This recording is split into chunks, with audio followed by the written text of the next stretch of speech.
Outline. 1. God calls a meeting between him and Moses. 1-2. 2. The people agree to obey the words of the Lord. 3. The people sacrifice to the Lord and agree again to obey the covenant. 4-8. 4. Moses and the elders see God. 9-11. 5.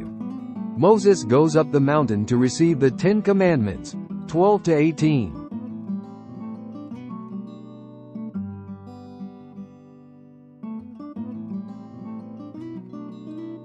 Why do you think God said only Moses was to go close? Moses was God's representative to the people. In a way, he was a type of Christ because he acted like a kind of mediator to go between God and man. These special privileges showed God's appointment of Moses as leader to all the people. It helped to ensure that the people would respect and obey his leadership. God gave Moses frequent divine revelation to lead the people.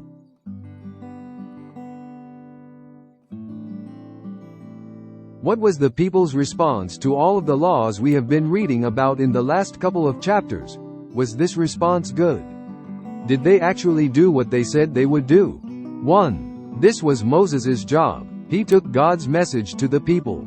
Remember that the people were too scared, probably because of their own sin combined with God's awesome power, to listen to God's voice themselves. They wanted Moses to be the messenger. 2. To their credit, the people agreed wholeheartedly to do what God said.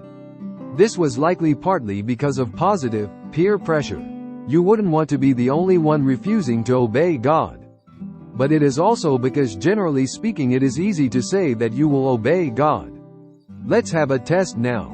Do you guys all agree to obey the principles from God we have learned in the last few chapters?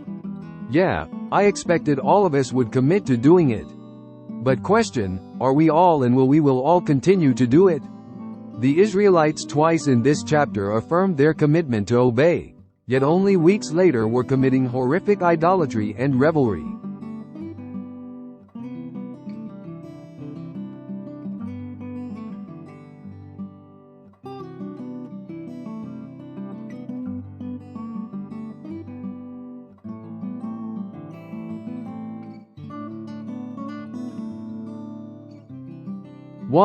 Why did Moses write down what God said since he had already recounted it to the people? What is the advantage of written scripture as opposed to just oral? 2. What was the purpose of the altar? How about the purpose of the 12 pillars? 3. Why was it not yet the Levites who were offering the sacrifices? 4. What was the purpose of these sacrifices? Aren't they brutal? 5. What does it mean, the blood of the covenant? Why sprinkle the people with blood?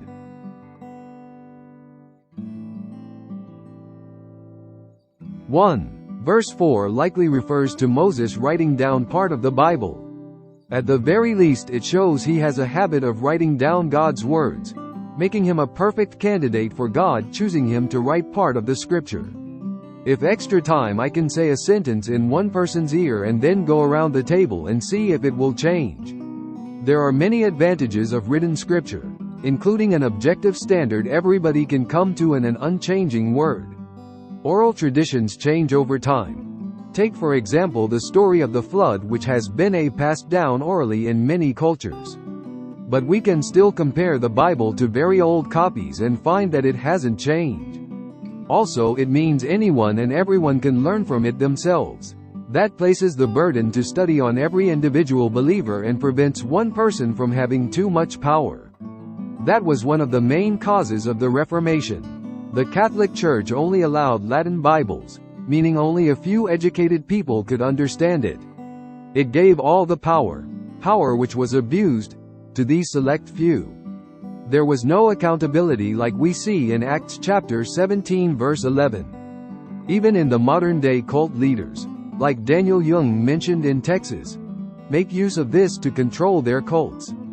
2. Moses got an early start on worshiping God. It is a small point, but one more place where we see that faithful believers worshiped God in the morning. 3. These rocks next to the altar seem to be a testament of the 12 tribes' unity in agreeing to the covenant to worship God. Every tribe and family was represented. It was a national decision. 4. At this point, the Levitical priesthood had not yet been established, meaning offering sacrifices for the nation was open to those whom Moses chose. 5. Discuss the purpose of sacrifices again and why they were necessary. The blood of these sacrifices was a testament to the importance of this event, the people's own sinful nature and unworthiness, God's holiness, and a reminder that the people were inadequate to come to God based on their own merits.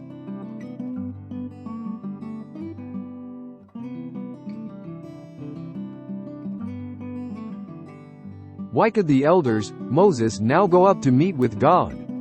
What was the purpose of this event? What does it mean that they saw God?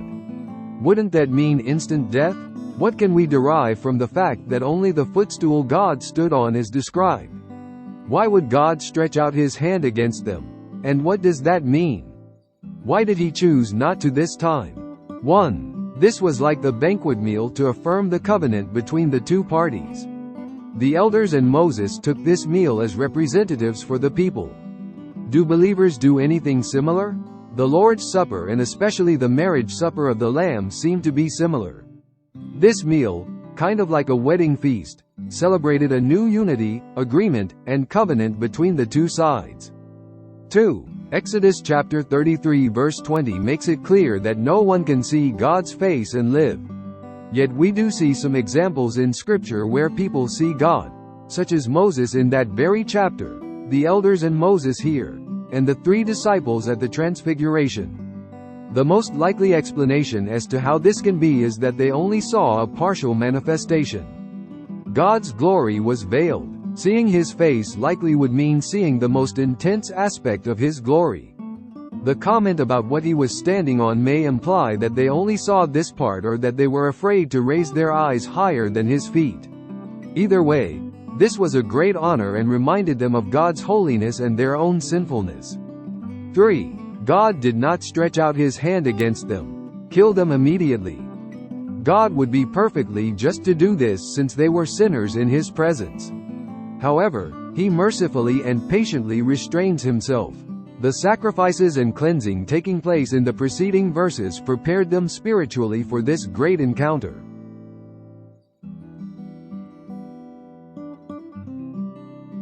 1. Who went up on the mountain? Who was left in charge while Moses was on the mountain? 2. Why did a cloud cover the mountain? 3. What do you think Moses was doing during the first 6 days? What is this glory of God called? When and why does it appear? Why is fire so closely related with the Shekinah glory?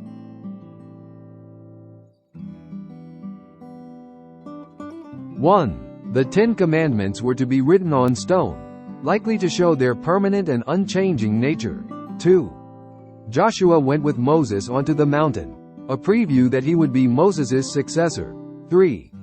Moses left Aaron and Hur in charge. These leaders would later turn in a very disappointing substitute performance. They ended up giving in to pressure, which is perhaps one reason why God didn't choose them for the head leadership role. They seemed to do well when Moses is there, but clearly didn't when he wasn't. 4. The Shekinah glory descended on the mountain. This denotes God's presence and his holiness. It is clearly an impressive sight and contains a holy fire, further demonstrating God's glory and holiness. It shows that God is present with his people. But even when he is present, he must come in a cloud to shroud his own intense glory. 5. Moses likely spent the first 6 days preparing his heart spiritually for this 40-day-long encounter. Next lesson. Exodus chapters 25 to 27. Read it ahead of time to understand the basic features of the tabernacle and its purpose.